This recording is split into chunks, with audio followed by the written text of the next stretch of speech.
which means that the center line of the probe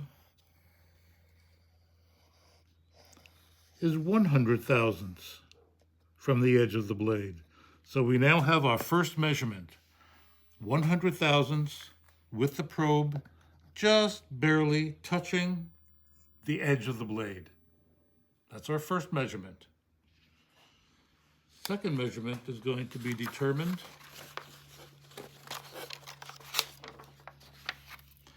by moving the blade away from the probe. Here it is down here.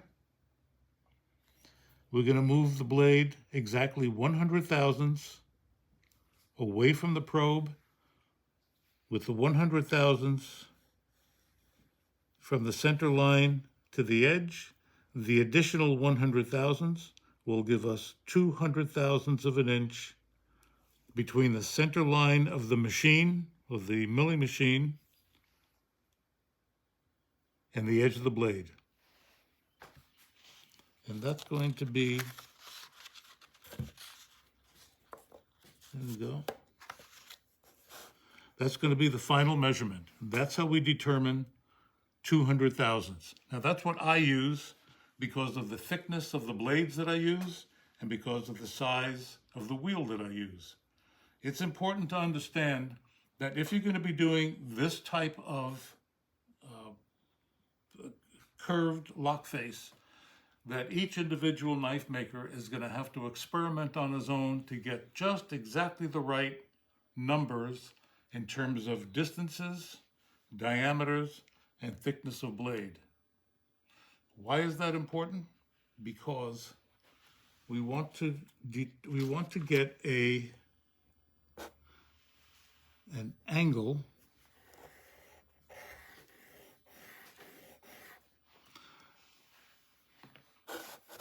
of about, what I like is about 8 to 10 degrees. Something to remember, which is very important.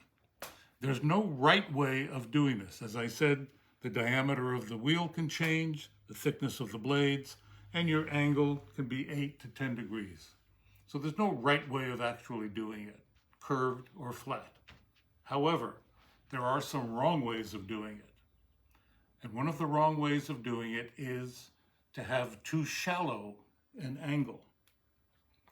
If your angle is less than 6 to 7 degrees, that is not very steep, what can happen is that the spring will seize, it'll jam, it'll lock on there. Below 6 to 5 degrees, usually 7 also, it's called a seizing taper. That is a taper that when inserted into the holder will seize it, will hold it, it will have to be tapped out. And you don't want that to happen with a liner lock. You want to be able to remove that lock smoothly. You want to be able to remove that lock without it jamming on the blade. The other thing that could be wrong would be to have too steep an angle. If you go much above 11 degrees, 12 degrees, you have a very steep angle like that. What can happen is when you put pressure on the blade, it can push that lock right off, push the spring right off because the angle is too great. It'll wedge it off. So you don't want that to happen.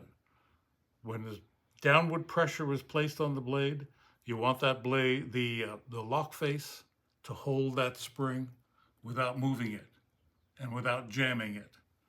And the ideal zone, what we call the Goldilocks zone, is about 8 to 10 degrees, maybe 7.5. I don't like it that shallow.